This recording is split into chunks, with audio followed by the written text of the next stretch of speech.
D'accord, bonsoir à tous. J'aimerais que vous allez bien. Super, moi je vais bien. Et aujourd'hui, j'aimerais qu'on parle de l'international Didier Drogba,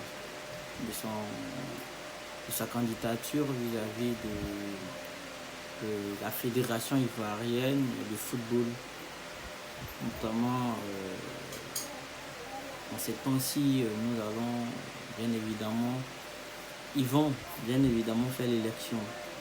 Et voilà, j'aimerais un temps soit peu donner mon point de vue là-dessus, donner mon avis là-dessus, parce qu'en tant qu'Ivoirien, en tant qu'adepte ou en tant que fanatique du football, j'ai le droit, j'ai mon droit de donner mon point de vue vis-à-vis de tous ces ex-internationaux qui donnent de part et d'autre les points de vue en ce qui concerne la candidature de Drogba et tout.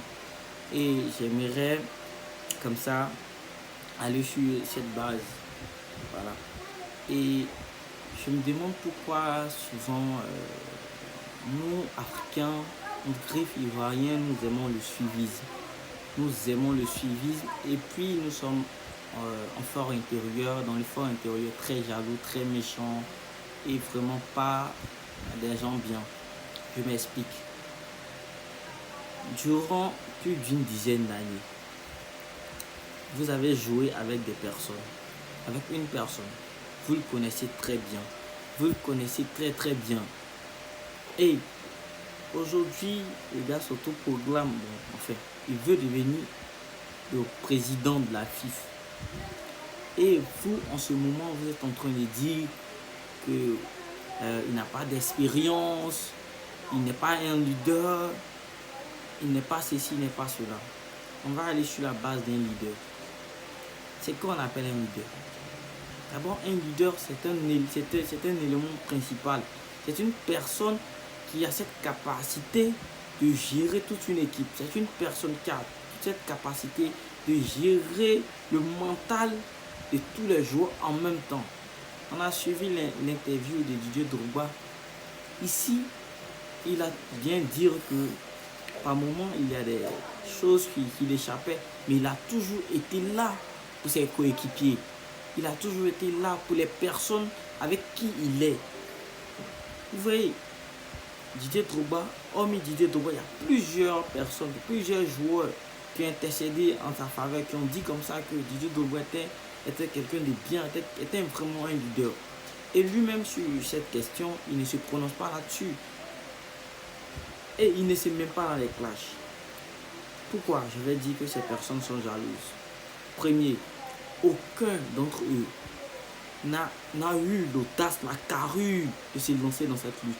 Et lui, il a osé. C'est déjà un élément important pour dire que Drogba est un leader. Un leader, c'est celui qui ose. C'est celui qui veut, qui va à la recherche, qui va. Parce que c'est Didier Drogba, on dit qu'il n'est pas leader. Parce que c'est Didier Drogba, aujourd'hui, on dit qu'il n'a pas d'expérience. Dites-moi, George Weah, lorsqu'il était président du Libéria, est-ce qu'il a eu l'expérience d'être en tant que joueur, il est devenu président de la République? Mais en fait, c'est banal, c'est irréfléchi de dire qu'il n'a pas d'expérience. C'est quasiment pas réfléchi en fait. On n'a pas besoin forcément d'une expérience pour être président de la FIFA. Et moi, je dirais que Didier Drogba a de l'expérience. Pourquoi? Parce qu'il a bravé les échelons. Il a été l'un des meilleurs joueurs et l'un des joueurs les plus influents du monde entier. Drogba, la preuve, dans cette crise, on voit que Drogba est faible. Il met sa main, il est au four et moulin en même temps dans la lutte. Dans la lutte pour éviter l'expansion, bien l'évolution de la pandémie. Il est au four et moulin avec le gouvernement. Il essaie de faire les biens. Il essaie de faire des dons. Il apporte son soutien.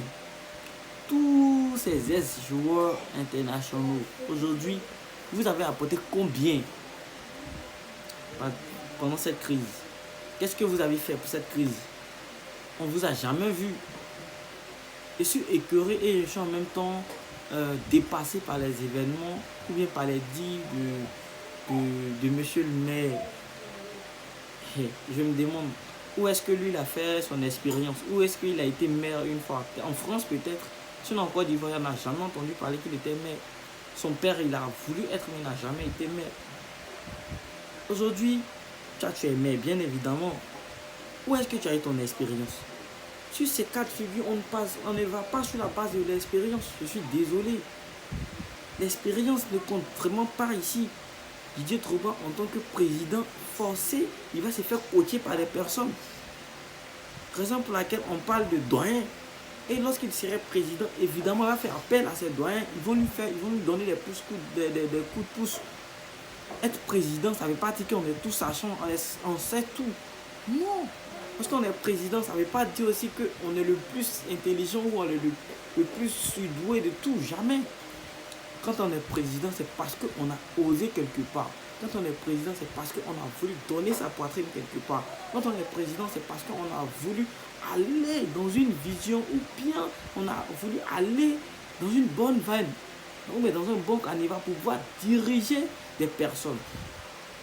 Tous ici, nous savons que dans le gouvernement, nous savons que dans l'Afrique, il y a toujours eu des problèmes de magouilles, des malentendus entre les différents joueurs. On a vu les problèmes de primes vis-à-vis des joueurs. On a toujours été confrontés à ce genre de problème. Et l'avant-dernier cas, nous avons remarqué ici, lorsque en 2015, que c'est même Yaya Touré qui a mis sa main de la poche pour pouvoir peut-être payer quelques personnes, quelques joueurs. Il est temps que nous réfléchissons. Arrêtons. Didier Drogba, il est mieux placé que tous ces candidats. Moi, la preuve en est, c'est vrai que je sillonne un peu sur les réseaux sociaux. Je vous jure que c'est maintenant même que j'ai connu le visage de Sidi Diallo. C'est maintenant que, aujourd'hui même que j'ai connu le visage de l'autre candidat, des deux autres candidats, que j'ai même oublié leur nom. Pour dire qu'ils ne sont même pas influents. On ne les connaît même pas en Côte d'Ivoire, à plus forte raison sur le plan mondial.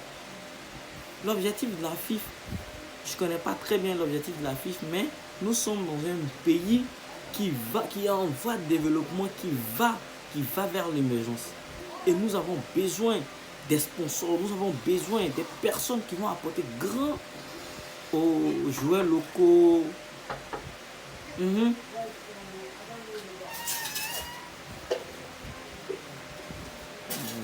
Nous avons besoin des personnes qui vont apporter plus.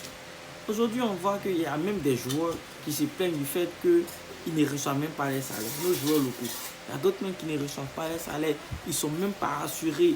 Ils n'ont même pas d'assurance médicale. Lorsqu'ils sont blessés, qu'est-ce qui les soigne? Ils n'ont même pas de dortoir. La dernière fois, j'ai vu un joueur, je sais pas, un joueur de la SEC. Il me montrait chez lui. J'étais vraiment déçu. J'étais vraiment désolé. Vous voyez, il faudrait que nos joueurs soient à l'aise. Il faudrait que nos joueurs... Parce que être un joueur, c'est déjà un travail. C'est leur diplôme, c'est le travail qu'ils font, qu'ils ont accepté des essais. Il faudrait que les commodités soient là. Il faudrait qu'ils soient encadrés par des personnes de bonne volonté. Drogba en est vraiment la personne qui a cette carrure, la personne qui peut vraiment diriger ce truc. Moi, j'ai rien. Drogba, la preuve, il ne me connaît pas. Je ne le connais pas. Mais je donne mon point de vue en tant qu'un Ivoirien. Je donne mon opinion en tant qu'un spectateur. En tant qu'une personne qui vraiment veut le meilleur pour le football ivoirien et en même temps pour la Côte d'Ivoire. Drogba, il a cette capacité. Il a cette carrure. Car depuis qu'il a arrêté sa carrière footballistique internationale, nous voyons que Drogba, il est carrément... Et il se met dans presque tous les problèmes liés à la Côte d'Ivoire, il a là-dedans. Ça prouve que c'est un leader, ça prouve qu'il a cette carrure de le faire.